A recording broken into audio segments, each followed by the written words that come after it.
Could you imagine Pokemon Scarlet and Violet without 90% of the problems? You can get this experience by buying a Switch 2, by spending over $400 on a brand new console. Yes, the Switch 2 is going to enhance Pokemon Scarlet and Violet to make it run at 60 FPS, increase spawns and overall processing, and make the game look like it should have from the beginning. Now, I understand the argument that the Switch 1 has basic processing and isn't as strong as the Switch 2 is going to be, but I feel like we could have got closer to this than what we got, and this game runs so good. If you want the full footage, I'll link it in the description below, but IGN uploaded 14 minutes of game time, and there's a few creators on Twitter that have had access to the Switch 2 and the Pokemon game through the Switch 2, and they're even saying it's unbelievable. The windmill has been fixed. Everything just looks so much better. The game looks more alive.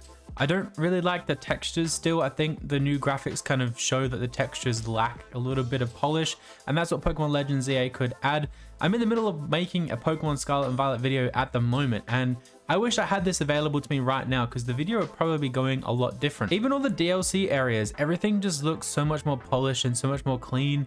I'm so excited now to get the Switch 2, and I know I just bitched and moaned about it, but honestly, I think this game is going to be possibly up there top 5 Pokemon games of all time once we get access to a proper, completed, polished version like this.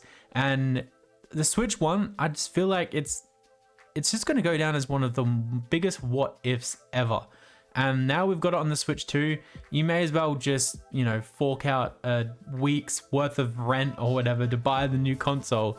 But yeah, I'm very excited to play through Pokemon Scarlet and Violet again. My new video that's going to drop in the next couple weeks is going to be very interesting, and there's a lot of opinions on this game, a lot of review type content coming out about this game, but everything just looks so much better now this game is going to run in 60 FPS. I'm insanely excited about it. And yeah, go and look online for yourself. The windmill animation has been fixed with it as well.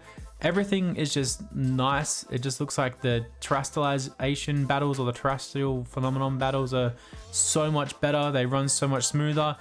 This could all just be a big hoax for us to buy the game and it doesn't actually run this smooth. But considering the difference between the Switch 1 and the Switch 2, I'm expecting big things from Pokemon Scarlet and Violet on there. And with Pokemon Scarlet and Violet getting a bit more polished on the Switch 2, I'm hoping that Pokemon Legends ZA runs like on 60 FPS too and runs super smooth, and this has to be the standard moving forward. When Gen 10 comes out, this is what it has to be like. It has to be smooth, has to be beautiful, and it has to run like a treat. I don't think I'm even excited to play the story again. I know how the story is. I'm just excited to go to these worlds and the dimensions and the regions or whatever and just experience running around and capturing Pokemon. The things that we hardly could do the first time around because of the frame rate issues and the glitches. Now, if all the glitches are fixed as well, even better. This game is going to be fun to play, and I'm one of the people that are excited. So I'm really excited to also drop you guys the content and the video that I'm working on. Now this has come out, I need to get working on it because I've been talking about the original Switch a lot in that video. So now I'm going to have to re-record some of the parts and release it sooner rather than later. So thank you guys for watching. Let me know down below, what do you think of the new Switch 2 and the enhancements to Pokemon Scarlet and Violet? And does this give you even more reason to buy a Switch 2? Let me know, and I'll catch you guys in the next one.